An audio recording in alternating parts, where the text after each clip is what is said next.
بسم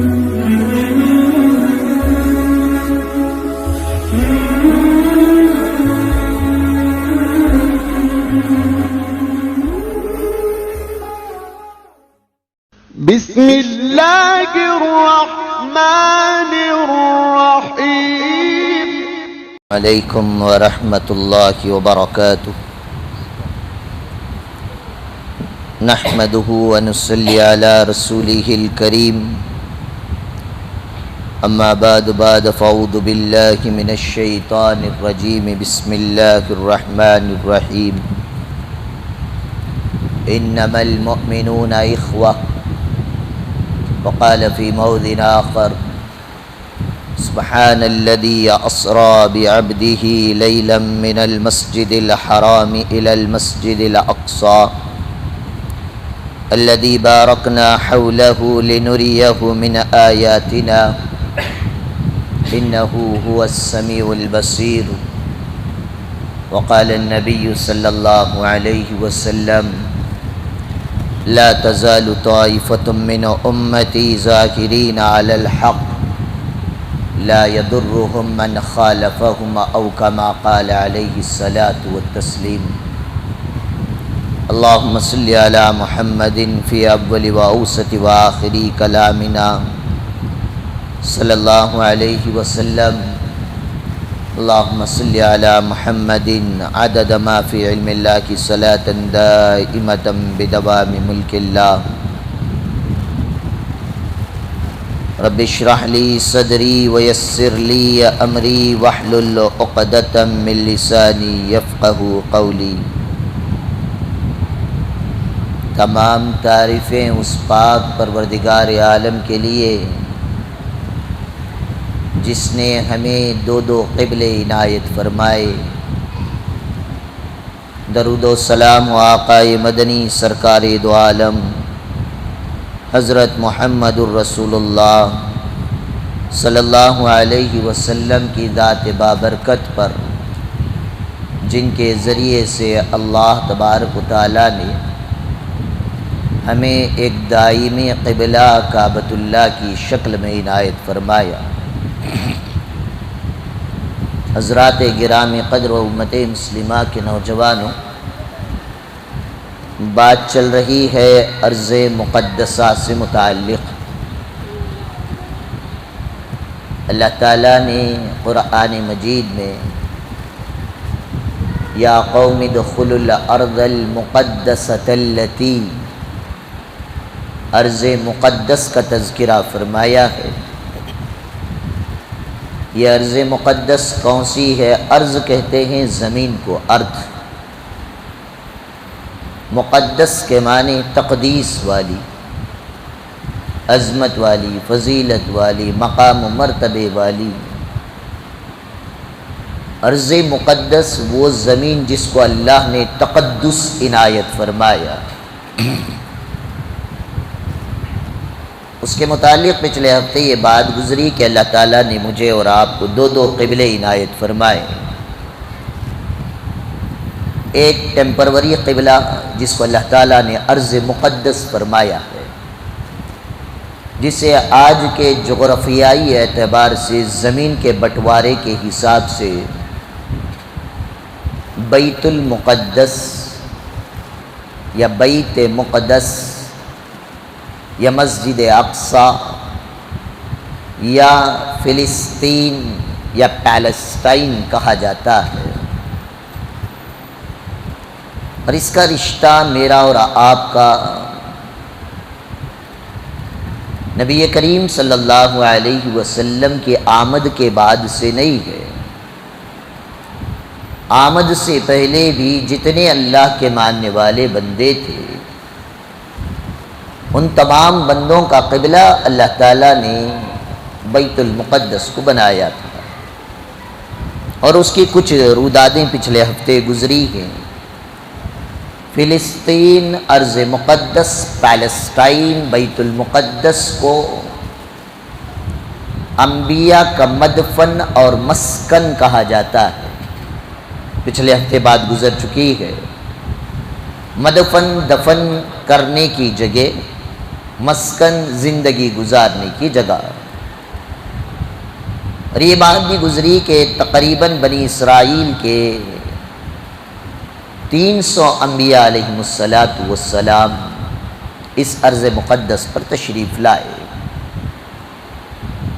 اور اس سے پہلے کے ہفتے یہ بات گزر چکی ہے کہ بنی اسرائیل کسے کہتے ہیں۔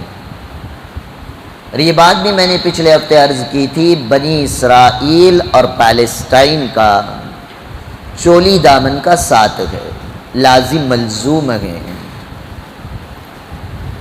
اور ہمارا رشتہ بیت المقدس سے، جس میں بہت ساری مثالیں آپ لوگوں کے سامنے پیش کی گئیں کہ جہاں پر حضرت زکریہ علیہ السلام کو اللہ تعالیٰ نے نبوت و رسالت دے کر بھیجا، وہ ارض مقدس، اور اس سے پہلے ہمارے نبی کریم صلی اللہ علیہ وسلم نے ان اپنے آپ اور ابراہیم علیہ السلام سے والد ماجد دادا کا رشتہ جو گنایا ہے، وہاں سے بات ہم نے شروع کی تھی۔ حضرت ابراہیم کی پیدائش عراق میں ہوئی، پیلسٹائن آ گئے۔ حضرت ابراہیم علیہ السلام کو اللہ تعالیٰ نے 2 اولادیں دی، ایک حضرت اسماعیل علیہ السلام جن کو اللہ نے حکم دیا کہ لے جا کر وادی غیر ذی زرع میں چھوڑ دو، وہاں چھوڑ دیا گیا، حضرت ہاجرہ کے ساتھ وہیں رہے، ان کے صدقہ طفیل امت کو زمزم کا پانی ملا، اس پانی کے ذریعے سے قبیلہ جرہم آ کر وہاں بسے، حضرت اسماعیل کا نکاح قبیلہ جرہم کے لوگوں سے ہوا، وہاں سے ایک نسل انسانی کا آغاز ہوا، اسی نسل انسانی سے بنو ہاشم اور بنو قبیلہ بنا، اور اسی ہاشمی اور قریشی خاندان میں اللہ تعالیٰ نے عبد المطلب اور ان کے فرزند عبداللہ کے ذریعے سے حضور اکرم صلی اللہ علیہ وسلم کو دنیا میں مبعوث فرمایا۔ اور حضرت ابراہیم علیہ السلام کے ایک دوسرے بیٹے تھے جو بعد میں پیدا ہوئے، جن کا نام اسحاق، ان کے بیٹے حضرت یعقوب، حضرت یعقوب کا دوسرا نام اسرائیل، حضرت یعقوب کے 12 بچے جن میں سے حضرت یوسف بھی ہیں، اور ان 12 بچوں کو بنو اسرائیل کہا جاتا ہے، ان کے خاندان اور قبیلے کو۔ حضرت یوسف فلسطین کی سرزمین سے نکل کر مصر آ گئے، فائنانس منسٹر رہے، وزیر زراعت رہے، پھر اللہ تعالیٰ نے مصر کی حکومت حضرت یوسف کی جھولی میں ڈال دی، پھر وہ سارے 11 کے 11 بنی اسرائیل کے اولادیں مصر میں آ کر زندگی گزارنے لگے، اور وہیں پہ بنی اسرائیل مصر میں پلتے رہے۔ پھر ایک آواز اٹھی مصر والوں کا، تو ان کو مجبور کیا گیا مصر کی سرزمین چھوڑنے پر۔ جب یہ بنی اسرائیل مصر خالی کر کر فلسطین کی طرف رخ کرنے کو آئے، اسی وقت انہی بنی اسرائیل میں اللہ تعالیٰ نے ایک نبی پیدا فرمایا جنہیں میں اور آپ حضرت موسیٰ علیہ السلام کہتے ہیں۔ پھر وہاں سے بات پچھلے ہفتے یہ گزر چکی ہے کہ اللہ تبارک و تعالیٰ نے حضرت موسیٰ علیہ السلام سے وعدہ کیا تھا، یا قوم ادخلوا الارض المقدسۃ التی، اے موسیٰ تم اپنی قوم کے لے کر ارض مقدس کی طرف چلے جاؤ، فلسطین کی جانب، ان سے جا کر جہاد کریں، وہ بڑی بزدل قوم ہے عمالقہ کی، وہ آپ سے ہار جائے گی، تمہارے باپ دادا کی جو ارض مقدس پر حکومت تھی وہ تمہیں دوبارہ لوٹا دیا جائے گا۔ لیکن موسیٰ علیہ السلام کے ماننے والوں نے انکار کیا، اذهب انت وربك فقاتلا، اے موسیٰ تم اور تمہارا رب جا کر جھگڑا کر لینا، بزدل ہے، ہماری آنے کی ضرورت کیا ہے، انا ہاہنا قاعدون، ہم یہاں پر انتظار کریں گے، جیسے ہی تم جیت جاؤ ہمیں بلا لینا، ہم آ جائیں گے۔ اللہ کی اس نافرمانی پر اللہ تعالیٰ نے انہیں میدان تیہ کے اندر 40 سال کے لیے قید کر دیا، انعامات بھی نوازے، سایہ مانگا تو وَظَلَّلْنَا عَلَيْكُمُ الْغَمَامَ، کہ اللہ تعالیٰ نے بادلوں کا سایہ انہیں عنایت فرمایا تاکہ دھوپ کی تکلیف نہ ہو، کھانا مانگا، وَأَنزَلْنَا عَلَيْكُمُ الْمَنَّ وَالسَّلْوَىٰ، اللہ تعالیٰ نے من و سلوہ عنایت فرمایا، من کسے کہتے ہیں، سلوہ کسے کہتے ہیں، تشریح گزر چکی ہے۔ بہرحال اللہ تعالیٰ نے انعامات سے نوازا۔ حضرت ہارون علیہ السلام کا انتقال ہوا، پھر حضرت موسیٰ علیہ السلام کا بھی انتقال ہو گیا۔ پھر انہی کی نسلوں کے اندر حضرت شمیبیل علیہ السلام پیدا ہوئے۔ انہوں نے ساری بنو اسرائیل کی ہدایت کی، دعوت و تبلیغ کی، اپنی ذمہ داری کو نبھایا۔ فی الآخر احساس ہوا بنو اسرائیل کو کہ ہم نے اللہ کی نافرمانی کر کر بڑی کوتاہی کی ہمارے اکابر و اسلاف نے، چلو اب ہم حضرت شموئیل علیہ السلام سے درخواست کرتے ہیں وہ ہمارے لیے کوئی بادشاہ مقرر کر دے۔ ان کے ماتحت ہم لوگ جنگ و جدال کے لیے، جہاد کے لیے نکلتے ہیں اور فلسطین پر چڑھائی کرتے ہیں۔ حضرت شموئیل علیہ السلام نے پہلے خوف کا، اندیشے کا اظہار فرمایا۔ فی الآخر اللہ تعالیٰ کے حکم سے انہوں نے طالوت کو بادشاہ بنا دیا۔ شروع میں تو انکار کیا، تابوت سکینہ کا وعدہ کیا، تابوت سکینہ لا کر دکھلائے۔ اس کے بعد بنی اسرائیل طالوت کو بادشاہ مانتے ہوئے ان کی سرپرستی میں نکلنے لگے تو متنبی فرمایا پیاس لگے گی، درمیان میں ندی اور کنواں آئے گا، پانی مت پینا۔ بہرحال 70,000 کی فوج نکلی، راستے میں آزمائش ہوئی، پیاس لگی، پانی پیے، بزدل ہو گئے۔ 70,000 کی فوج جا کر نمٹ گئی 313 افراد میں۔ ان 313 میں ایک نوجوان تھا جس کا نام داؤد تھا۔ راستے میں 3 پڑے ہوئے پتھروں نے کہا کہ یا داؤد خودنی، اے داؤد تو ہمیں اٹھا لے۔ اس داؤد نوجوان نے ان 3 پتھروں کو اپنے ساتھ لیا۔ طالوت کی عمارت کے اندر فلسطین پر پہنچے تو اس وقت قوم عمالقہ کا جو بادشاہ تھا جالوت تھا۔ جالوت اپنے پورے لاو لشکر کے ساتھ میدان میں کود پڑا، اور جالوت کے بارے میں لکھا ہے کہ وہ سارے کے سارے بدن کو لوہے سے ڈھکا ہوا تھا، اس کا چہرہ اور سر صرف کھلا ہوا تھا۔ تو وہ داؤد نوجوان نے جس نے 3 پتھر لیے تھے بادشاہ کے سر پر دے مارا، جس کی وجہ سے طالوت کا انتقال ہو گیا، جنگ ہار گئے۔ طالوت کو اللہ تعالیٰ نے حکومت دے دی۔ 14 سال تک حضرت طالوت علیہ السلام نے حکومت کی۔ 14 سال کے بعد جس داؤد کے ذریعے سے اللہ تعالیٰ نے جالوت کو ختم کیا تھا، اس داؤد کو خلافت بھی دی، عمارت بھی دی، حکومت بھی دی، اللہ تعالیٰ نے نبوت بھی دی، جنہیں میں اور آپ تاریخ کی کتابوں میں حضرت داؤد علیہ السلام کے نام سے جانتے ہیں۔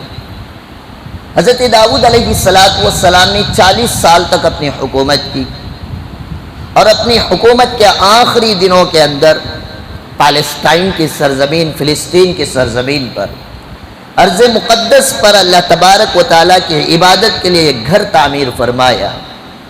بعض مورخین نے لکھا ہے کہ سب سے پہلے اس کی تعمیر بابا آدم علیہ السلام کے دور میں ہو چکی تھی، اللہ بہتر جانتا ہے۔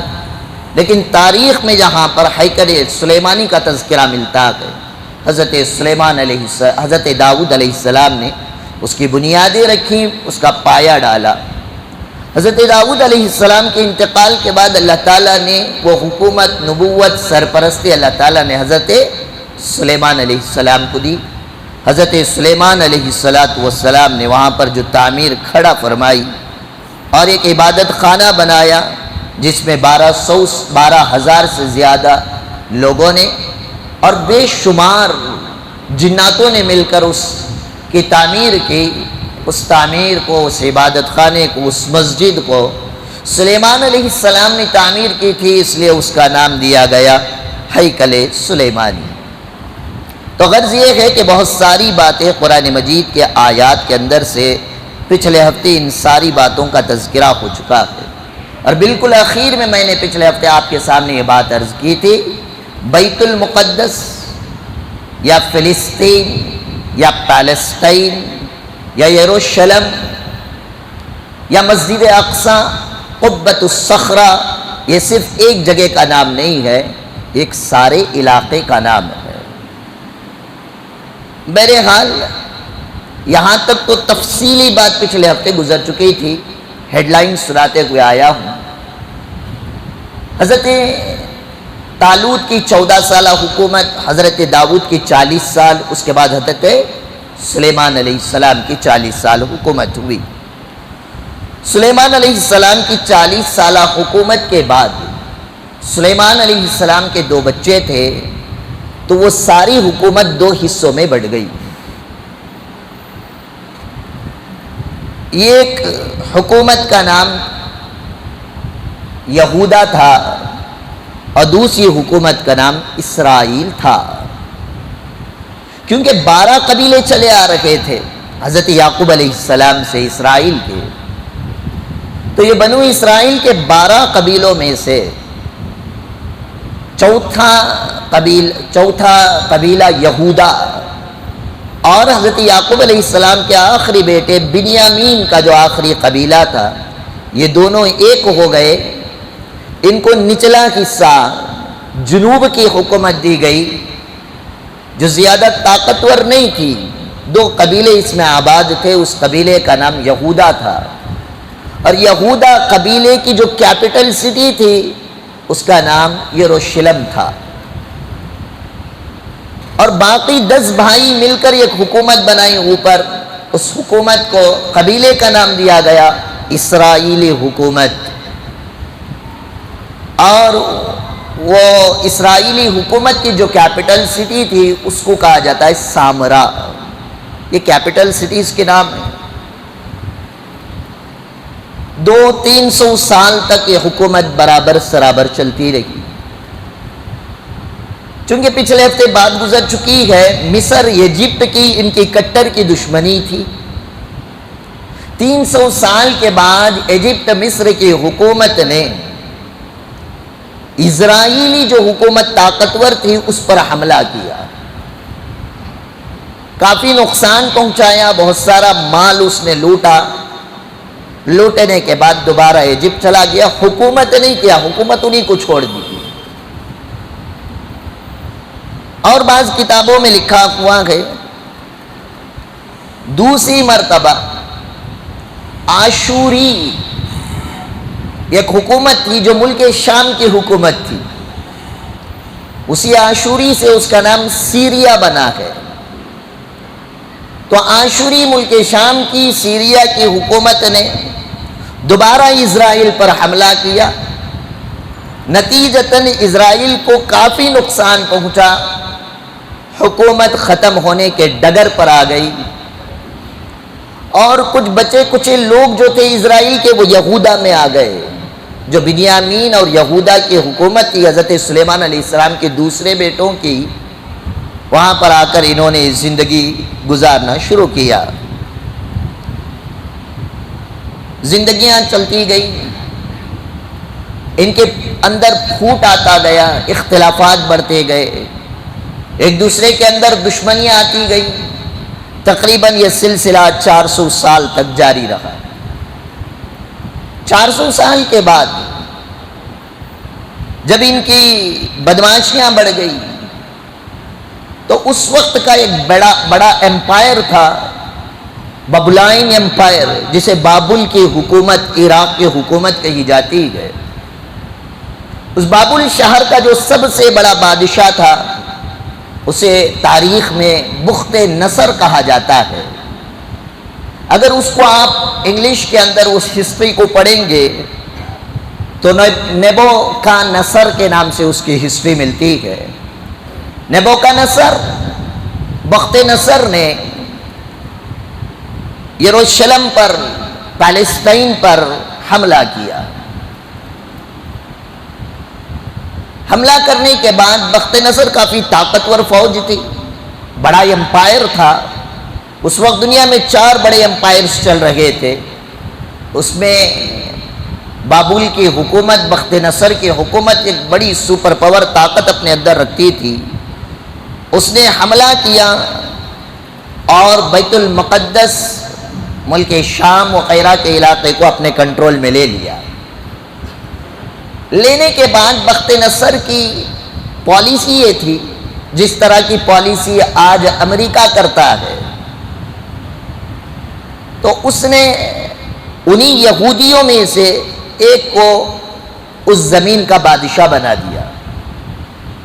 بنانے کے بعد کہا حکومت تم کرو گے، کنٹرول ہمارا رہے گا۔ جس طرح سے طالبان کی پہلی حکومت ختم کر کے افغانستان کے اندر حامد کرزئی کی حکومت امریکہ لایا۔ چہرہ حامد کرزئی کا تھا، حکومت امریکہ کرتا تھا۔ حسنی مبارک کو ختم کرنے کے بعد مصر اور ایجپٹ کی سرزمین پر اخوان المسلمین کی حکومت آئی۔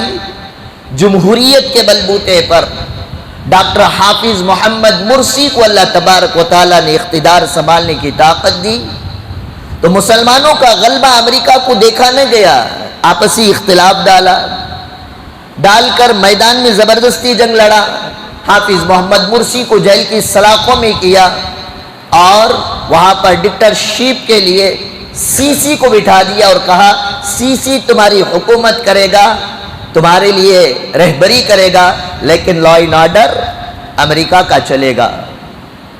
یہ پالیسی آج کی نہیں، انگریزوں کی، یہ بخت نصر کے دور کی پالیسی ہے۔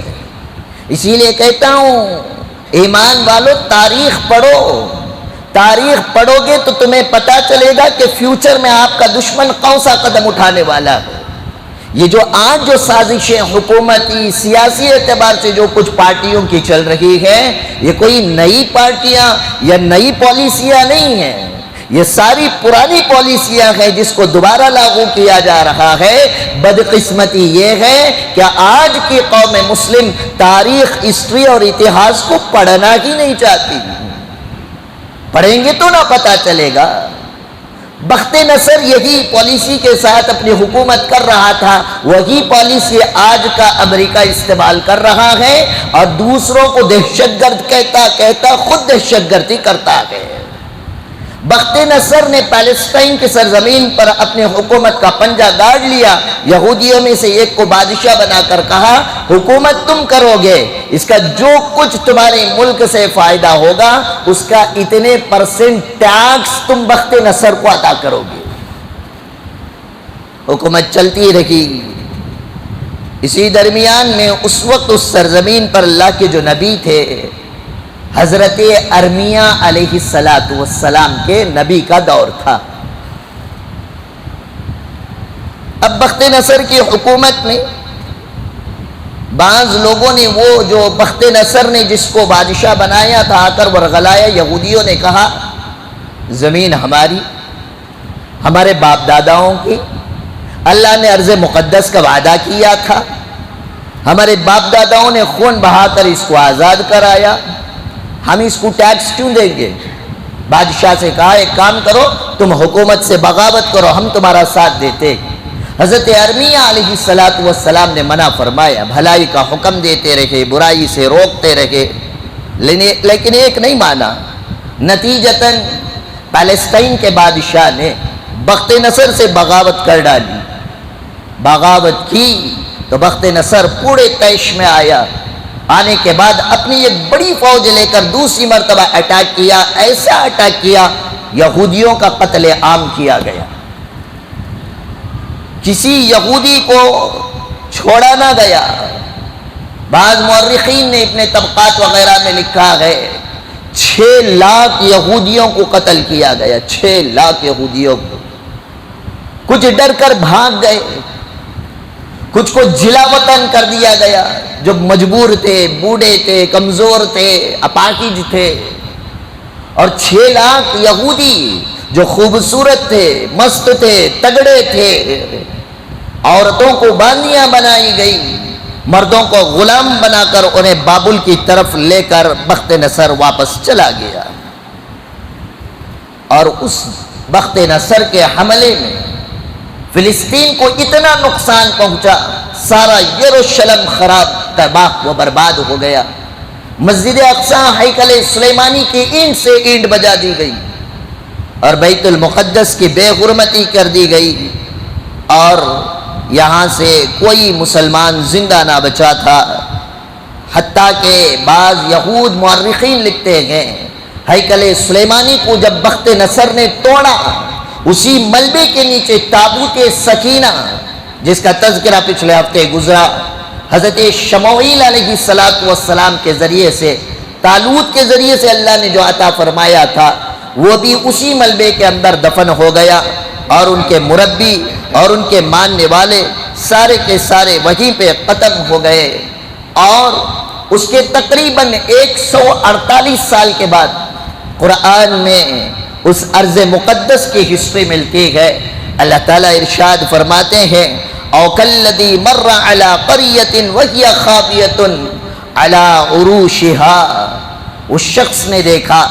اب اس شخص کی تفسیر کے متعلق حضرات مفسرین نے لکھا ہے حضرت عزیر علیہ السلام کا گزر اس زمین ارض مقدس پیلسٹائن کی سرزمین کے اوپر سے گزرا تو اس فلسطین کی سرزمین کو دیکھا کہ وہ سارے کا سارا پیلسٹائن، وہ سارے کا سارا ارض مقدس، بیت المقدس اور مسجد اقصی کو دیکھا، سارے کا سارا شہر چھتوں کے بل گرا ہوا تھا۔ جب یہ حالت دیکھی حضرت عزیر علیہ السلام نے فرمایا قال ان یحیی ہذہ اللہ بعد موتها، اللہ تعالیٰ اس ارض مقدس کو دوبارہ کیسا آباد کریں گے؟ یہ تو پورا کھنڈرات میں پورے کا پورا مسخ ہو کر پڑا ہوا ہے۔ فَأَمَاتَهُ اللَّهُ مِئَةَ عَامٍ، اللہ کا کلام کہتا ہے کہ اللہ تعالیٰ نے حضرت عزیر علیہ السلام کو 100 سال کے لیے سلا دیا، موت کی نیند اللہ تعالیٰ نے حضرت عزیر علیہ السلام کو سلا دیا۔ ثم بعث، 100 سال کے بعد حضرت عزیر علیہ السلام کو دوبارہ زندہ کیا گیا۔ قال کم لبثت، اٹھا کر اللہ تعالیٰ نے پوچھا اے عزیر یہ تو بتاؤ کتنے سال یا کتنی دیر تک تم یہاں پر لیٹے رہے، سوئے رہے؟ لبثت یوما او بعد یوم، حضرت عزیر نے فرمایا شاید ایک دن یا ایک دن سے بھی کچھ کم وقت اور زیادہ ہوگا، میں نے اتنی دیر تک یہاں پر آرام فرمایا ہے۔ قال بل لبثت 100 عام، اللہ نے فرمایا نہیں بلکہ تم تو یہاں 100 سال تک سوئے پڑے تھے۔ آگے اللہ تعالیٰ فرماتے ہیں اگر یقین نہیں آتا فانظر الی طعامک وشرابک لم یتسنہ، تو تم اپنے توشے کی طرف دیکھو، اپنے کھانے کی طرف دیکھو۔ مورخین نے لکھا ہے کہ وہ اپنے توشے میں کچھ ستو لے کر گئے تھے، کچھ نے لکھا ہے کہ مچھلی وغیرہ لے کر گئے تھے۔ تو حضرت عزیر علیہ السلام نے ان کے کھانے کو دیکھا، لم یتسنہ، وہ بالکل خراب نہیں ہوا تھا، جیسے تازہ فریش پکا کر لے کر گئے تھے۔ اور وہ شرابی پینے کے لیے بعض مورخین نے لکھا کھجور اور انگور کا شربت لے کر گئے تھے، اور اس شربت کو بھی دیکھا وہ بھی بالکل خراب نہیں ہوا تھا۔ آگے اللہ تعالیٰ نے فرمایا وانظر الی حمارک، تم اپنی سواری جس پر سوار، جس گدھے پر تم سوار ہو کر آئے تھے اس گدھے کو تو دیکھو۔ اور حضرت عزیر علیہ السلام نے جس گدھے پر سوار ہو کر آئے تھے دیکھا وہ سارا گدھا ختم ہو چکا تھا، اس کا گوشت ختم، اس کی ہڈیاں بس بوسیدہ ہو کر پڑی تھی، نہ اس کا چمڑا تھا نہ اس کی جان موجود تھی، پورے کا پورا ختم ہو چکا تھا۔ وَلِنَجْعَلَكَ آیَةً لِلنَّاسِ، اللہ تعالیٰ فرماتے ہیں یہ حالت ہم نے اس لیے کر رکھی ہے تاکہ لوگوں کو ہم نشانیاں بتا سکیں۔ بہرحال وانظر الی الطعام کیف ننشزها، اب دیکھو اے عزیر تم اپنے گدھے کی ہڈیوں کو دیکھو، ان ہڈیوں کو ہم کیسے زندہ کرتے ہیں۔ اور آگے اللہ تعالیٰ نے فرمایا ثم نکسوها لحما، پھر دیکھنا ان ہڈیوں کے اوپر ہم کیسا گوشت تیار کرتے ہیں۔ اور آگے اللہ کا کلام کہتا ہے، مفسرین نے لکھا ہے حضرت عزیر دیکھتے رہے، اللہ تعالیٰ نے وہ بوسیدہ ہڈیوں پر گوشت چڑھایا، ایٹومیٹک اس کے اوپر چمڑی چڑھی، وہ سارے کا سارا ہڈیاں اکٹھی ہوئی، گدھا تیار ہوا، اللہ تعالیٰ نے اس میں دوبارہ روح پھونک دی، وہ گھوڑا اٹھ کر کھڑا ہو گیا۔ یہاں سے بہت ساری نکات نکلتے ہیں، حکمت کی باتیں، جبکہ گدھے کی عمر زیادہ ہے، کھانا تو 24 گھنٹے میں ختم ہو جاتا ہے، لیکن اللہ تعالیٰ نے خراب ہونے والے کھانے کو تازہ رکھا، جس کی زندگی زیادہ تھی اس کو ختم کر دیا. اس کی بے شمار مصلحتیں اور حکمتیں ہیں. مجھے یہ عرض نہیں کرنا ہے، مجھے عرض یہ کرنا ہے پیلسٹین کے سرزمین پر جب حضرت عزیر علیہ السلام کا گزر ہوا، انہوں نے ارض مقدس کو دیکھا، سارے کا سارا شہر چھتوں کے بلبوتے پر پڑا ہوا ہے. دیکھ کر دنگ ہو گئے عزیر علیہ السلام اور کہنے لگے انا یحیی ہذہ اللہ بعد موتہا، پتہ نہیں اس شہر کو اللہ تعالیٰ کیسے آباد کرے گا. اور اللہ تعالیٰ نے حضرت عزیر علیہ السلام کو 100 سال کے لیے سلا دیا. سلانے کے بعد کیا ہوا؟ ادھر حضرت عزیر علیہ السلام 100 سال کے لیے سوئے. اب حضرت عزیر کو دکھانا بھی تو تھا کہ ختم ہونے والی سرزمین کو، نیست نابود ہونے والی سرزمین کو ہم کس طرح سے آباد کرتے ہیں. اتنے میں اس آبادی پر، اس جگہ کو آباد کرنے کے لیے، اور وہاں پر جو لوگ یہودی بچ چکے تھے کنارے کنارے میں مفلسی لاچارگی کی زندگی گزار رکھے تھے، اور 6 لاکھ یہود قبضہ کر کے بخت نصر اپنی حکومت عراق اور بابل میں لے چلا گیا تھا. اس وقت ایران کا جو بادشاہ تھا، پچھلے ہفتے بات گزر چکی ہے، ایران کے بادشاہ کو کسرا کہا جاتا ہے.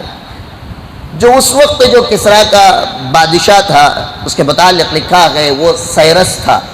انگریزی کتابوں میں اس کو سائرس اور قرآنی زبان میں اسے ذوالقرنین اور دیگر لوگوں نے بھی بڑے الگ الگ نام دیے ہیں. سائرس نے حملہ کیا بابل شہر پر بخت نصر کی حکومت پر، کیونکہ بخت نصر یہودیوں کو ختم کر کے قید کر کے بابل لے گیا تھا. اب بابل پر ایران نے اس وقت کے سپر پاور نے حملہ کیا. حملہ کرنے کے بعد 1 سال کے اندر بخت نصر کو اس نے ہرایا. کسرا کی حکومت آئی، پوری طرح سے قبضہ کرنے کے بعد جو لوگ بابل کے اندر غلامی، لاچارگی، مفلسی کی یہودی زندگی گزار رکھے تھے، انہیں بلا کر پوچھا آخر تم ایسے کیوں رہتے ہو، ڈرے ڈرے سہمے کیوں رہتے ہو؟ کہا کہ بابل بخت نصر نے تو ہمارا یہی حال کر رکھا ہے. ایکچولی ہم تو ارض مقدس کے لوگ تھے، یروشلم کے نگہبان تھے. تو سائرس نے انہیں اجازت دے دی کہ جا کر تم اپنے یروشلم کو دوبارہ آباد کرو، اس روئے زمین پر تم جا کر اپنی خوش خرم والی زندگی گزارو. اور وہاں سے آ کر انہوں نے یروشلم کو آباد کیا. یہودی بڑے آرام سے رہنے لگے. بعض مورخین نے لکھا ہے اتنے ہی میں سکندر کا وہاں پر حملہ ہوا، جو اس وقت سکندر ساری دنیا پر حکومت کرنے کے لیے اپنی فوج پہنچا چکا تھا، اس کا قبضہ ہوا. اور تھوڑے ہی دنوں میں اس کے قبضے کے سکندر کا انتقال ہو گیا. تو وہاں کی جو حکومت تھی وہ 3 حصوں میں بٹ گئی. بٹنے کے بعد وہاں پر یونانیوں کی حکومت کا تسلط ہو چکا تھا. اب یونانی وہاں پر خوش خرم زندگی گزار رکھے تھے، یونانیوں کی حکومت آ گئی تھی. اسی درمیان میں بعض لوگوں نے لکھا ہے جیسے ہی بخت نصر نے حکومت کر کے اٹیک کر کے یروشلم کو آباد کر دیا، حضرت عزیر علیہ السلام کے 100 سال کمپلیٹ ہوئے. اللہ تعالیٰ نے جگایا. حضرت عزیر علیہ السلام جب 100 سال کے بعد اٹھے تو اللہ تعالیٰ نے حکم دیا کہ جاؤ جس شہر کو دیکھ کر تم نے پوچھا تھا انا یحیی ہذہ اللہ بعد موتہا، یہ کھنڈرات میں جو شہر بدل چکا ہے اللہ اس کو کیسے آباد کریں گے، جا کر دیکھ لو ہم نے کیسے آباد کر رکھا ہے. حضرت عزیر علیہ السلام اپنی 100 سالہ زندگی سو کر گزارنے کے بعد جب دوبارہ دیکھتے ہیں یروشلم پوری طرح سے آباد ہو چکا، مسجد اقصی کی تعمیر ہو چکی ہے، لوگ بڑی خوش خرم والی زندگی گزار رہے ہیں. اب یہاں سے کچھ اسرائیلی روایات اور تاریخی باتیں ہمیں یہ ملتی ہیں. حضرت عزیر علیہ السلام کی عمر تو اتنی ہی تھی جتنی عمر کے سوئے تھے، بیدار ہوئے تو بھی اتنی ہی 30 اور 40 سال کی عمر کے درمیان کے تھے. جب وہاں پر گئے، وہاں پر جو ان کا مکان تھا، جا کر پوچھا عزیر کا گھر کدھر ہے، لوگوں نے بتایا اور ان کی باندی بھی اس میں موجود تھی. بعض مورخین اور مفسرین نے فرمایا کہ بوڑھی ہو چکی تھی، ان کا بیٹا 100 سال سے زائد کا عمر کا ہو چکا تھا. حضرت عزیر نے جا کر اپنی نشانیاں بتائی کہ میں عزیر ہوں، اللہ کا نبی ہوں. شروع میں تو انکار کیا، پھر جب ان کی باندھی کے پاس گئے تو باندھی اندھی ہو چکی تھی، اس سے جا کر کہا کہ تو وہی تو ہے۔ اس باندھی نے پہچان لیا، فرمایا آواز تو آپ کی وہی ہے، لیکن آپ ہیں کون؟ فرمایا میں عزیر ہوں، لیکن اللہ تعالیٰ نے مجھے بوڑھاپا نہیں دیا ہے۔ فرمایا اگر نبی ہو تو میرے حق میں آنکھ کی بینائی آ جائے، میں اندھی ہو چکی ہوں، آپ میرے لیے دعا فرما دیں۔ حضرت عزیر نے دعا کی، وہ باندھی نابینا جو تھی وہ اندھی ہو گئی۔ اس نے حضرت عزیر علیہ السلام کو دیکھ کر پہچان لیا، اور اس باندھی نے کہا کہ تمہارا ایک بیٹا یہاں پر موجود ہے جس کی عمر 100 سال سے کچھ زائد کی ہو چکی ہے۔ حضرت عزیر نوجوان، بیٹا بوڑھا ہو چکا ہے، پہنچتے ہیں، جا کر بیٹے کو کہا کہ میں تیرا باپ عزیر ہوں۔ اس کو تعجب ہونے لگا، میں تو بوڑھا ہو گیا، آپ جیسے کہ تیسے ہی ہے، مجھے یقین نہیں آ رہا ہے، آپ کوئی علامت بتا دے۔ پھر ان کے بیٹے نے خود فرمایا، ہاں میں نے بچپن میں یاد ہے آپ کی پیٹھ پر میں نے ایک چاند، بالوں کا چاند کا نشان دیکھا تھا، آپ اپنی پیٹھ مجھے دکھائیں۔ حضرت عزیر نے اپنا کپڑا ہٹایا، دونوں کندھوں کے درمیان ایک چاند کی شکل کا بال کا نشان بنا ہوا تھا۔ ان کے لڑکے نے دیکھ کر پہچان لیا کہ آپ ہی میرے والد حضرت عزیر علیہ السلام ہیں۔ پھر حضرت عزیر علیہ السلام نے ان کے درمیان دعوت و تبلیغ کا کام کیا، امر بالمعروف نہی عن المنکر کا کام کرتے رہے، مسلمانوں کی بڑی خوش و خرم کی زندگی گزرنے لگی۔ اور حضرت عزیر کے بعد جب ان کے اندر دوبارہ برائیاں آنا شروع ہوئی، ایک دوسرے میں اختلافات ہونے لگے، حصے واری میں یہ لوگ بٹنے لگے، تو پھر سکندر کا اس پر حکومتی حملہ ہوا۔ سکندر نے آ کر پوری طرح سے نیست و نابود کر دیا، اور سکندر کے انتقال کے بعد وہاں پر یونانیوں کی حکومت آ گئی، اور 19 سال تک سکندر کی حکومت رہی۔ اس کے بعد یونانیوں کی حکومت آ گئی، یونانی وہاں پر زندگی گزارنے لگے۔ اتنے میں اس دور کی جو سب سے بڑی سپر پاور طاقت کہلاتی تھی، یہ تھی رومن امپائر کی۔ اتنے میں رومن امپائر نے اسی فلسطین کی سرزمین پر حکومت کرنے کے لیے، ٹائٹوس کی حکومت کو جاری کرنے کے لیے، ٹائٹوس کو رومن امپائر نے فلسطین کی سرزمین پر حملہ کرنے کے لیے بھیج دیا۔ انہی رومیوں میں سے ایک بچہ پیدا ہوا، انہی رومی خاندان اور قبیلے میں سے حضرت عمران آئے۔ عمران کی بیٹی، عمران کی بیوی تھی، انہوں نے منت مانی، اور یہ قصہ میں پہلے ہفتے گزار دیا ہوں۔ ان کی منت کی بنیاد پر یہ منت مانی، بیٹا ہوگا تو میں اس مسجد اقصیٰ کی خدمت کے لیے وقف کر دوں گا۔ اللہ تعالیٰ نے بیٹے کے جگہ بیٹی عنایت فرمایا، اور وہ بیٹی تھی حضرت مریم رضی اللہ تعالی عنہا۔ پھر اللہ تعالیٰ نے حضرت مریم کو بغیر کسی مرد کی صحبت کے اللہ تعالیٰ نے کرشمائی اعتبار سے انہیں حضرت عیسیٰ علیہ السلام جیسا بیٹا عنایت فرمایا۔ جب بیٹا حضرت عیسیٰ علیہ السلام اور ان کی والدہ حضرت مریم پر الزام تراشیاں ہونے لگی کہ یہ کیسے ہو گیا، یہ الزام لگانے والے بھی یہی بنی اسرائیل کے لوگ تھے، یہی یہودی تھے، یہی یہود تھے جنہوں نے حضرت عیسیٰ کی عیسائیت کو قبول نہیں کیا تھا، انکار کر دیا تھا۔ حضرت عیسیٰ کو مارنے کی سازشیں کی گئی۔ رومن امپائر کی حکومت تھی تو رومن امپائر کے پاس یہی یہودی گئے تھے اور جا کر کہا تھا حضرت عیسیٰ کو قتل کیا جائے۔ ان کی ڈیمانڈ کی بنیاد پر رومن امپائر نے حضرت عیسیٰ علیہ السلام کو سولی پر چڑھانے کا حکم صادر فرمایا تھا۔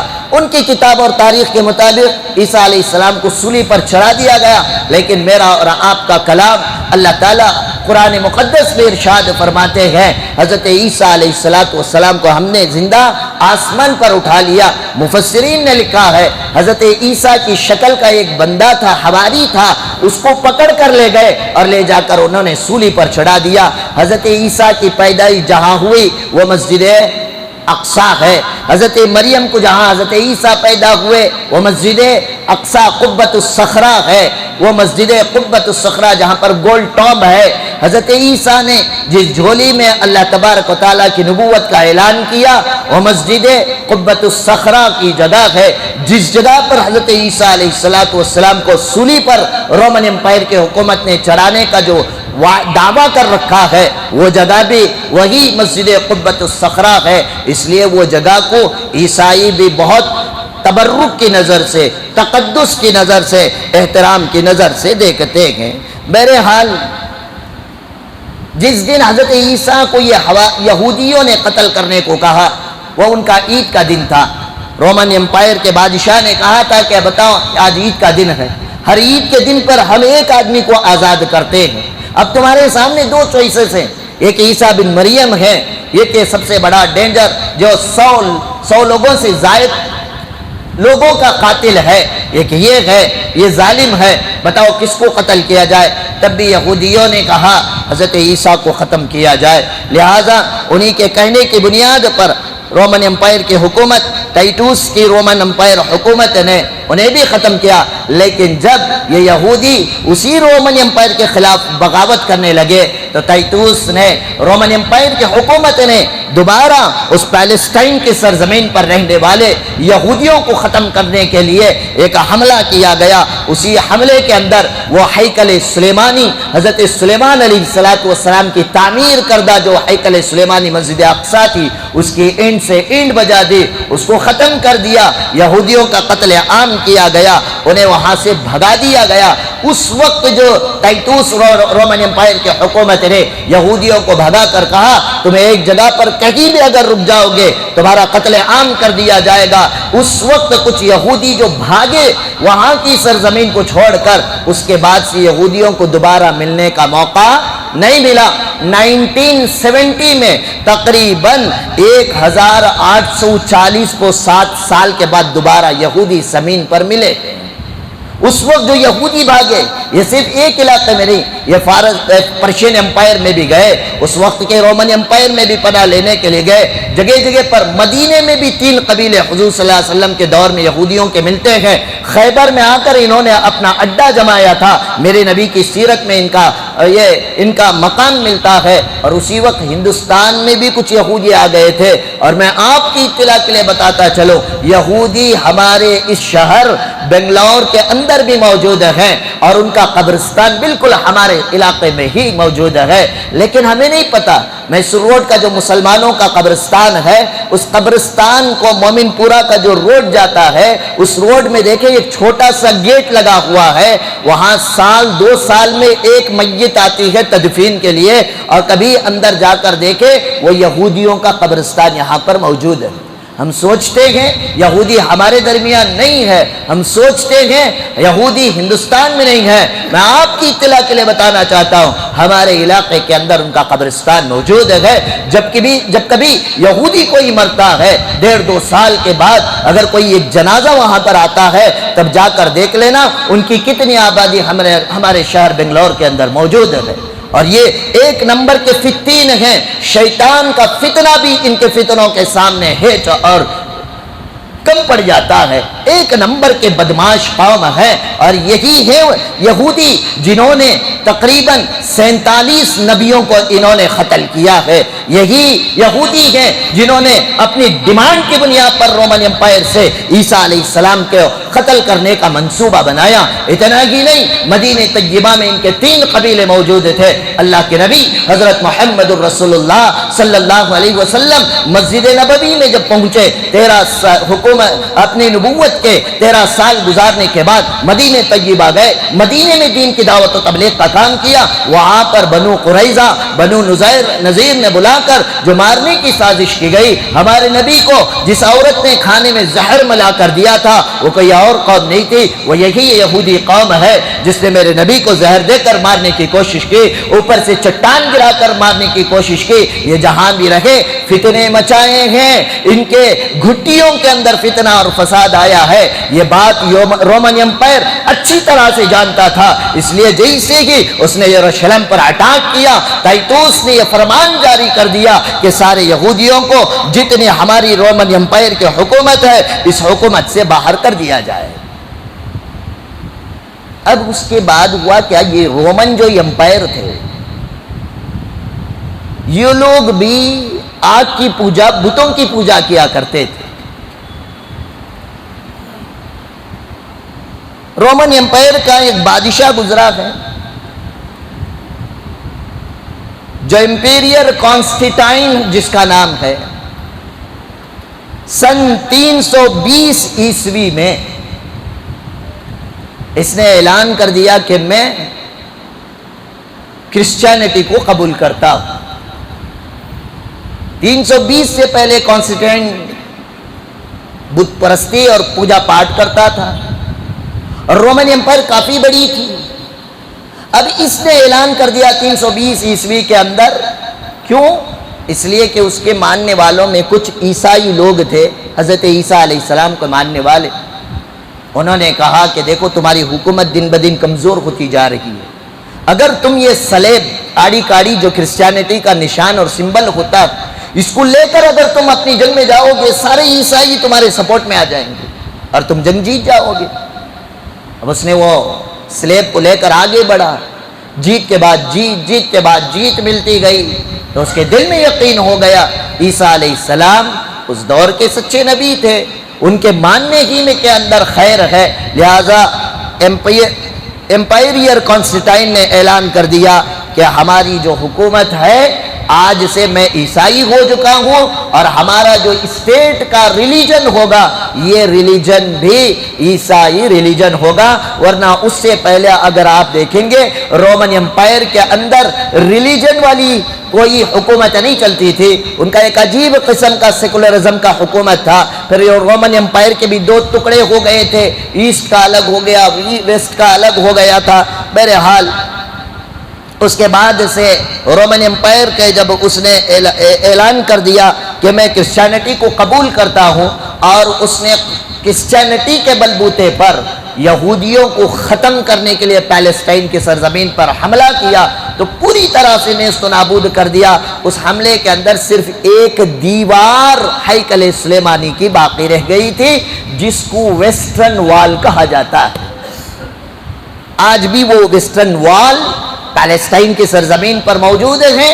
یہودیوں کے مذہب کے مطابق ہیکل سلیمانی جو حضرت سلیمان علیہ السلام نے مسجد اقصی کی تعمیر کی تھی، اس کی ایک دیوار ہے، باقی ساری ختم ہو گئی ہے۔ لہٰذا یہ نبیوں کی بنائی ہوئی دیوار ہے، اس دیوار پر آ کر وہ پوجا پاٹ کرتے ہیں، اور اسی کو دیوار گریا کہا جاتا ہے۔ اور آپ دیکھ رہے ہوں گے واٹس ایپ یونیورسٹی کے اندر بہت سارے یہودی پرچیاں دیوار میں لگا کر جھول جھول کر عبادت کر رہیں گے، سامنے ایک دیوار ہوگی، اسی دیوار کو ویسٹرن وال کہا جاتا ہے، صرف یہی چیز باقی ہے۔ بہرحال جب اس امپیریئر کانسٹینٹائن نے جب اعلان کر دیا تو اس سے پہلے یہودی آبادی زیادہ تھی، اب اس رومن امپائر کو اس نے سارے اسٹیٹ کا ریلیجن جو برقرار دے دیا عیسائیت کو، اب یہودیوں کی الٹی گنتی چالو ہو گئی۔ اب تک یہودی ظلم کرتے تھے، اب عیسائی یہودیوں پر ظلم کرنا آغاز ہوا۔ نتیجہ یہ ہوا کہ جہاں کہیں بھی یہودی رہتے تھے وہاں پر ان کے ماننے والے، عیسائی دھرم کے ماننے والے، ان پر ظلم اور اتیاچار شروع کرتے تھے۔ اور یہی رومن امپائر کی حکومت جو شروع ہوئی ہے 302 عیسوی سے، یہی رومن امپائر کی حکومت چلتی آئی۔ درمیان میں وہاں پر کرسچینٹی کو اس نے قبول کر لیا، تو اب کرسچینٹی کی حکومت آ گئی۔ 570 پر 1 عیسوی میں حضور اکرم صلی اللہ علیہ وسلم کی ولادت مبارکہ ہوئی۔ دیکھتے نہیں سیرت کے ربیع الاول کے موقع پر حضور صلی اللہ علیہ وسلم کی تاریخ پیدائش انگلش کے حساب سے جب بیان کی جاتی ہے تو 571 عیسوی لکھا جاتا ہے۔ تو ہماری جو تاریخ چلی کہاں سے؟ حضرت ابراہیم علیہ السلام سے ہوتے ہوئے 302 میں رومن امپائر کی حکومت پیلسٹین کی سرزمین پر آئی، اور ادھر مکہ المکرمہ کی سرزمین میں 571 عیسوی کے اندر حضرت محمد الرسول اللہ صلی اللہ علیہ وسلم کی ولادت مبارکہ ہوئی، اور اس کے ٹھیک 40 سال کے بعد 610 عیسوی میں حضور اکرم صلی اللہ علیہ وسلم نے اعلان نبوت فرمایا، نبوت کا اعلان فرما دیا۔ 610 عیسوی میں اعلان نبوت، تاریخ یاد رکھنا۔ اور 615 عیسوی کے اندر حضور صلی اللہ علیہ وسلم کی نبوت کے 5 سال کے بعد ایک جنگ ہوئی پیلسٹائن کی سرزمین پر، جسے رومن امپائر اور پرشین امپائر کے درمیان کی فائٹ ہوئی، اور دونوں اس زمانے کی سپر پاور طاقت، ایک رومی سلطنت تھی اور دوسری پرشین فارسی سلطنت۔ رومن امپائر جو تھے انہوں نے اپنے آپ کا اعلان کر دیا تھا کہ ہم نے عیسائی قبول فرما لی، اور عیسائی ایک اللہ کو مانتے تھے۔ حضرت عیسیٰ علیہ السلام ایک اللہ کی دعوت، حضرت عیسیٰ علیہ السلام نبی تھے، انہوں نے اپنی نبوت کا اعلان کیا تھا، تو مکے کے مسلمان بڑے خوش تھے۔ حضرت عیسیٰ علیہ السلام کے ماننے والے ہیں یہ رومن امپائر، اللہ کو تو مانتے ہیں، رسول کو مانتے ہیں، ان کو دین سمجھانا بہت آسان ہے، بس اتنا سمجھانا ہے کہ حضرت عیسیٰ آخری نبی نہیں تھے، حضرت عیسیٰ کے بعد اللہ تعالیٰ نے حضور اکرم صلی اللہ علیہ وسلم کو نبی بنا کر بھیجا ہے، تو یہ تو ایمان قبول کر لیں گے۔ اور رہی بات پرشین امپائر کی، یہ تو بت پرستی کرتے تھے، یہ تو آنکھ کی پوجا کرنے والے، یہ تو خدا کو بھی نہیں مانتے ہیں، ان کو دین سمجھانا بہت مشکل۔ اور ادھر کفار مکہ یہ سپورٹ کرتے تھے پرشین امپائر کی، اس لیے کہ مکے کے رہنے والے بھی مورتی پوجا، آگ کی پوجا کرنے والے تھے، اور ادھر پرشین امپائر والے بھی مورتی پوجا اور آگ کی پوجا کرنے والے تھے۔ الغرض پرشین امپائر اور رومن امپائر کے درمیان 615 عیسوی کے اندر ایک زبردست جنگ ہوئی، نتیجے میں رومن امپائر ہار گیا، پرشین امپائر جیت گیا۔ اب تک جو پیلسٹائن پر رومن امپائر کی حکومت چل رہی تھی اب ختم ہوئی، اب وہاں پر حکومت آئی پرشین امپائر کی۔ سمجھ میں آ رہی بات؟ آ رہی ہے نہیں آ رہی ہے؟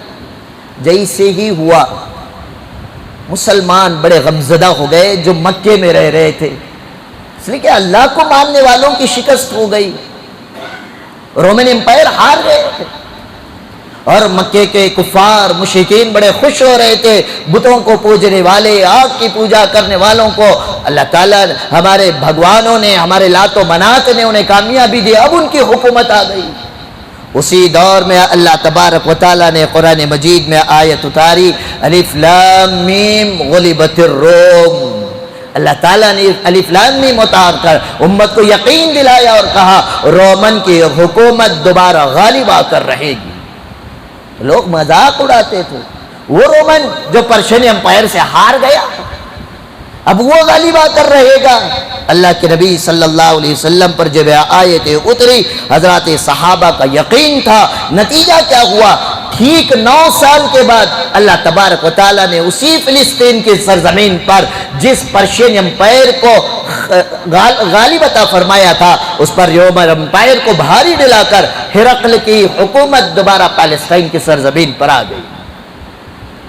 اور آپ اگر بخاری شریف کا اگر مطالعہ کریں گے، بالکل بخاری شریف کے شروع میں کہ کیف بدل الوحی رسول اللہ صلی اللہ علیہ وسلم کی پہلے باب کے اندر ہرقل بادشاہ سے اللہ کے نبی صلی اللہ علیہ وسلم کا جو دعوت و تبلیغ کا مکالمہ حضرات صحابہ کے ذریعے سے جو ہوا ہے، جو اللہ کی توحید کا پیغام نبی صلی اللہ علیہ وسلم نے ہرقل بادشاہ تک جو بھیجا ہے، اس کی ساری تفصیل وہاں پر مل جاتی ہے۔ بہرحال ہرقل بادشاہ کی حکومت آ گئی 624 ہجری سے 630 پر 7 ہجری تک رومن امپائر کی حکومت وہاں پر برقرار ہے۔ اب آئیے پیلسٹائن کی سرزمین کی تاریخ پتہ چل گئی، 610 632 سے 630 کو 7 تک ادھر رومن امپائر کی حکومت آ گئی۔ ادھر مکے میں حضور صلی اللہ علیہ وسلم کی ولادت 570 پر 1 عیسوی میں، اعلان نبوت 610 ہجری میں، حضور صلی اللہ علیہ وسلم مکے سے مدینے کو ہجرت کی 620 پر 2 عیسوی میں، اور 10 سال وہاں رہے۔ 10 سال کے اندر سارے حجاز کے اندر 630 پر 2 عیسوی تک حضور اکرم صلی اللہ علیہ وسلم نے اللہ کے دین کو پہنچا دیا، اور 630 پر 2 حضور صلی اللہ علیہ وسلم کا انتقال ہوا، حضرت ابوبکر صدیق رضی اللہ تعالیٰ عنہ کو خلیفہ بنا دیا گیا۔ 2 سے 2.5 سال تک حضرت ابوبکر صدیق رضی اللہ تعالیٰ عنہ نے حکومت کی۔ سن 630 پر 7 عیسوی میں حضرت ابوبکر صدیق رضی اللہ تعالیٰ عنہ یرموک کی جنگ کے لیے صحابہ کی جماعت کو بھیج دیا تھا۔ حضرت ابوبکر صدیق رضی اللہ تعالیٰ عنہ کا انتقال ہو گیا، ان کے انتقال ہی میں حضرت ابو بکر نے خود رائے پیش کر دی تھی عمر کو امیر المومنین بنا دیا جائے۔ چنانچہ حضرت عمر بن الخطاب رضی اللہ تعالیٰ عنہ 630 پر 4 عیسوی میں حکومت کو سنبھالا، جنگ یرموک اور آگے صحابہ خالد ابن ولید کے ذریعے سے مسلمانوں کے فتوحات آگے بڑھ رہے تھے، اور آپ نے بارہا سنا ہوگا حضرت عمر بن الخطاب رضی اللہ تعالیٰ عنہ کے دور حکومت کے اندر 22 لاکھ مربع میل تک اسلامی سلطنت جو پھیلی، اسی 22 لاکھ میں سے 630 پر 7 عیسوی کو حضرت عمر بن الخطاب رضی اللہ تعالیٰ عنہ کے دور حکومت کے اندر حضرت ابو عبیدۃ الجراح، حضرت خالد ابن ولید جیسے عظیم کمانڈر اور سپہ سالاروں کی فوج آگے بڑھتے بڑھتے پہنچ گئی فلسطین کی سرزمین تک۔ اب بات پہلے گزر چکی تھی، 630 کو 7 عیسوی تک رومن امپائر کی حکومت، اور 630 پر 7 عیسوی میں صحابہ کی جماعت کہاں پہنچی؟ پیلسٹائن کی سرزمین پر۔ اب سنیں پیلسٹائن کی سرزمین کا واقعہ۔ اب اسلام جڑ رہا ہے پیلسٹائن سے۔ حضرت ابراہیم کے 2 بچے، ایک اسحاق ایک اسماعیل، حضرت اسماعیل کی اولاد آ گئی مکے میں، حضرت اسحاق کی اولاد گئی مصر، پیلسٹائن ہوتے ہوئے۔ اب اتنا سارا عرصہ گزارنے کے بعد جو حضور اکرم صلی اللہ علیہ وسلم پیدا ہوئے حضرت اسماعیل کی ذریت میں، پھر ان کا جو دین لائے ان کے ماننے والے صحابہ پہنچے ٹھیک 630 پر 7 عیسوی میں اسی سرزمین پر جس سرزمین پر آج بھی یہودی اور مسلمان اور کرسچینٹی والے میری حکومت کا دعویٰ کر رہے ہیں۔ سن 630 پر 7 عیسوی میں ابو عبیدۃ بن الجراح رضی اللہ تعالی عنہ فوج لے کر پہنچے بیت المقدس کے پاس، اور جب پہنچے 1 سال کا محاصرہ، اور سارا پیلسٹائن علاقہ بنا ہوا تھا، سارے کا سارا قلعے کی شکل میں، 1 سال سے زائد کا ان کے پاس اناج غلہ سب کچھ تھا۔ مسلمانوں نے ایڑی چوٹی کا زور لگایا، کامیابی نہیں مل رہی۔ اخیر میں رومن امپائر کرسچینٹی کے ماننے والے تھے، انہوں نے بھیجا کہ بھائی آپ چاہتے کیا ہو؟ کہا کہ ہم چاہتے یہ ہیں کہ بس فلسطین بیت المقدس مسلمانوں کے حوالے کر دیا جائے، اس لیے کہ وہ ہمارا قبلہ اول ہے۔ تو انہوں نے کہا کہ دیکھو ہماری آسمانی توریت اور انجیل کی کتابوں میں لکھا ہوا ہے، اس کو فتح کرنے والا کون ہے، کون سے قبیلے کا ہوگا، اس کی شکل کیا ہوگی، اس کی صورت کیا ہوگی، وہ کس انداز سے آئے گا۔ جب اگر وہی آدمی ہمارے پاس آ گیا تو ہم بغیر کسی جنگ کیے کہ اس بیت المقدس اور شہر فلسطین کی چابی ہم حوالے کر دیں گے، لہٰذا تم ایک کام کرو، تم اپنے امیر کو بلاؤ، ہم دیکھیں گے اگر آپ کا امیر وہی رہا جس کا حلیہ ہماری توریت اور انجیل کے اندر لکھا ہوا ہے تو ہم یہ شہر بغیر جنگ لڑے کے آپ کے حوالے کر دیں گے۔ تو حضرت ابو عبیدۃ الجراح رضی اللہ تعالیٰ عنہ بڑے خوش ہوئے، اور انہوں نے خط لکھ بھیجا امیر المومنین عمر بن الخطاب رضی اللہ تعالیٰ عنہ کو، امیر المومنین اگر آپ آ جائیں گے تو بغیر جنگ کے بیت المقدس فتح ہو جائے گا۔ امیر المومنین مدینے سے اتنی ذمہ داریاں چھوڑ کر جائے، تمام صحابہ سے مشورہ کیا، صحابہ نے فرمایا کہ آپ جائیں، بیت المقدس کی فتح یا ہمارے لیے مدینے میں رہ کر گورنری کرنے سے زیادہ افضل ہے۔ حضرت عمر بن الخطاب رضی اللہ تعالیٰ نے کوئی فوج نہیں لیے، ایک غلام کام والے کو بلایا جس کا نام اسلم تھا، فرمایا کہ بیت المال کا مال لوگوں کی امانتیں ہوتی ہیں، ہم دونوں جا رہے ہیں، 2 سواری لے کر نہیں جائیں گے، 1 سواری لے کر جائیں گے، اس لیے کہ یہ بیت المال کا پیسہ یہ امت کا پیسہ ہے، میں بادشاہ نہیں ہوں کہ جیسے چاہے میں استعمال کر لو، میری منمانی چلے، 1 سواری پر چلیں گے۔ شکل یہ ہوگی 5 میل تک میں گھوڑے پر بیٹھ کر جاؤں گا تو گھوڑے کی نکیل سنبھالے گا، پھر 5 میل تک تو بیٹھ کر جائے گا، پھر میں تیری گھوڑے کی کمان سنبھالوں گا، غلام اسلم نے کہا کہ امیر المومنین یہ بڑی ہی تکلیف دینے والی چیز ہوگی، آپ امیر المومنین ہو کر چلے اور میں آپ کا غلام ہو کر سواری پر بیٹھ جاؤں۔ امیر المومنین نے فرمایا کیا تو اللہ کا بندہ نہیں ہے؟ یہ الگ بات ہے کہ حکومت کی ڈور اللہ نے میرے ہاتھ میں دے دی، ورنہ تو بھی اللہ کا بندہ، میں بھی اللہ کا بندہ، تو بھی نبی کا امتی، میں بھی نبی کا امتی۔ جو قرآن تیرے لیے وہی قرآن میرے لیے، جس اللہ کو تو مانگتا ہے وہ اللہ مجھے کہتا ہے عمر حکومت آ جائے تو گھمنڈ نہ کرنا، روپیہ پیسہ آ جائے بڑا ہو جائے تو گھمنڈ اور تکبر مت کرنا، وہ بھلے تیرے سے عمر عہدے میں چھوٹا ہوگا لیکن حق میں دونوں برابر ہیں، تجھے اسے چلنے پر بھی ایسی ہی تکلیف ہوتی ہے جیسے تجھے چلنے پر ہوتی ہے، اس لیے میں گوارا نہیں کرتا۔ انصاف کا تقاضا یہ ہے 5 میل میں گھوڑے پر، 5 میل تو پیدل، پھر 5 میل میں پیدل چلوں گا، 5 میل تو گھوڑے پر چلے گا۔ اخیر میں حکم تھا امیر المومنین کا، ماننا ضروری ہو جاتا ہے۔ اسلم نے قبول فرما لیا، چلیے امیر المومنین آپ گھوڑے پر سوار ہو جائیں، آپ کی پہلی باری ہوگی۔ حضرت عمر بیٹھے، اسلم نے اپنی نکیل پکڑی، گھوڑے کو لے کر بیت المقدس کی طرف سفر کرتے ہوئے جا رہے ہیں۔ جاتے جاتے جاتے دن گزرتے گئے، رات و شب و روز گزرتے گئے، بیت المقدس 5 میل کے فاصلے پر تھا۔ باری آئی غلام کے گھوڑے پر بیٹھنے کے، عمر کے پیدل چلنے کے۔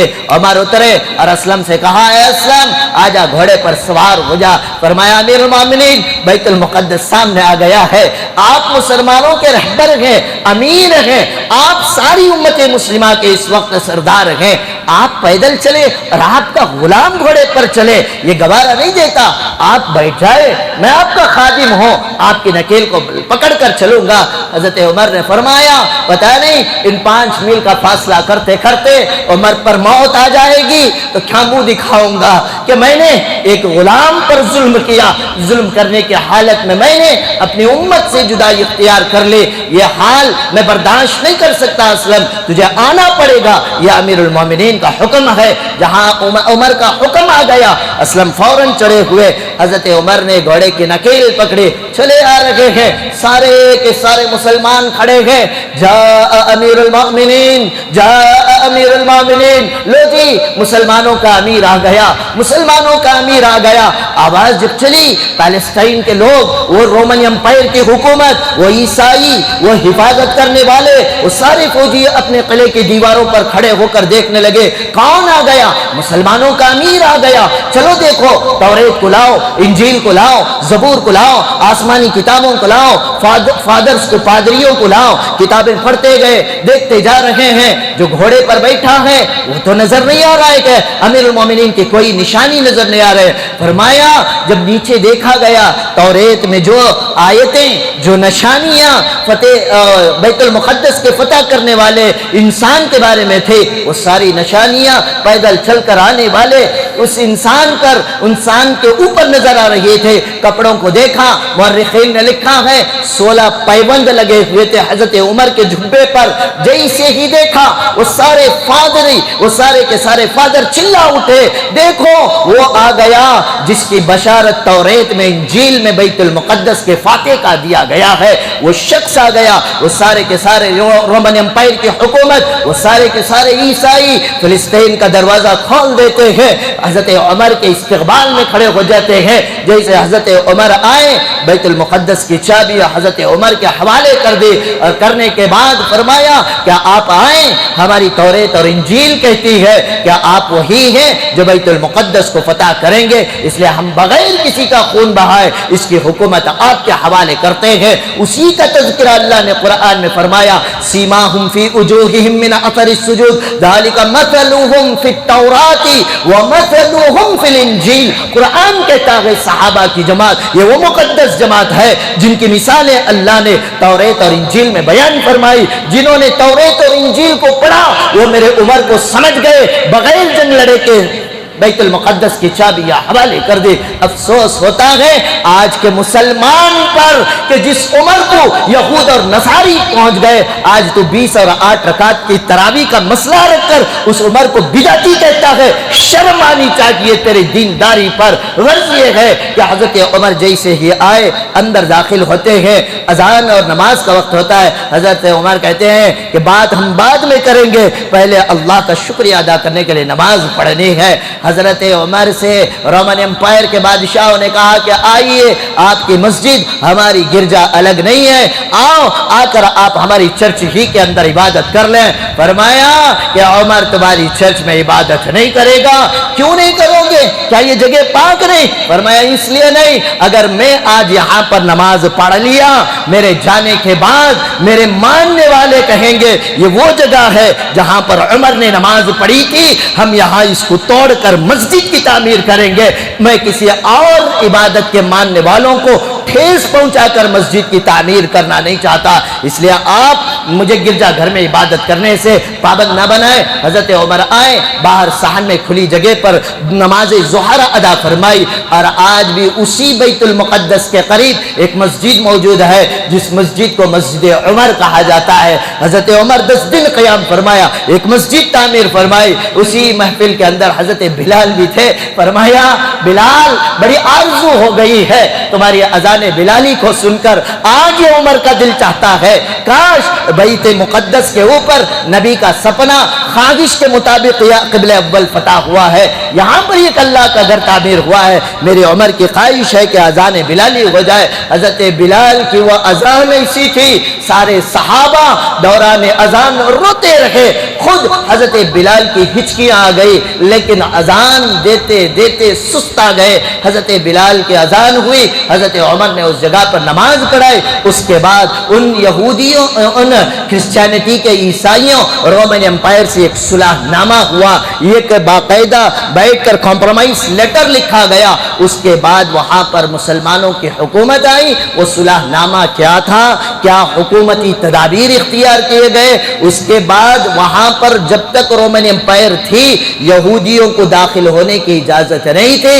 یہ حضرت عمر کا صدقہ ہے۔ انہوں نے کہا تھا دیکھو ان کی بھی مقدس زمین ہے، یہاں پر لوگوں کو، یہودیوں کو آنے سے روکا نہ جائے، آئیں وہ بھی زیارت کر کر جائیں۔ یہ حضرت عمر کا بڑا دل تھا، انہیں آنے جگہ کیا دی، آج قبضہ کر کر بیٹھ کر کہتے ہیں کہ یہ ہماری سرزمین ہے، اور انہیں ایمان والوں سے جب تک ان کی دوستی رہی، ان کا مسلمانوں کا ان پر ہمدردی کا سلوک رہا، یہ تلوے چاٹتے تھے، آج انہیں روپیہ پیسہ اور امریکہ کے ہتھیار کیا مل گئے، آج یہ ورغلا رکھے ہیں۔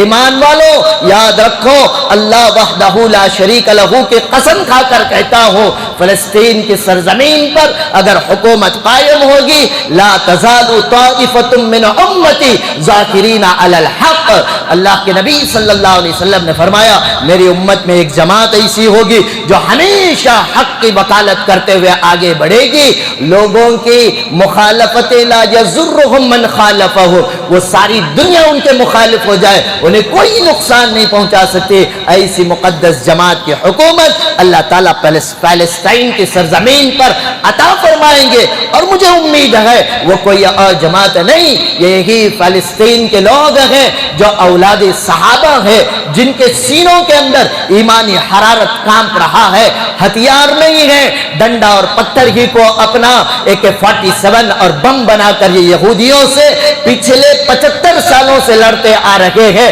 اسی لیے آپ ویڈیو میں دیکھ لینا، یہ نوجوان اور بڑے بوڑھوں کو زیادہ نہیں مار رہے، بچوں کو مار رہے ہیں، اس لیے کہ ان کی گھٹیوں کے اندر فلسطین کی سرزمین کی حفاظت آ جاتی ہے۔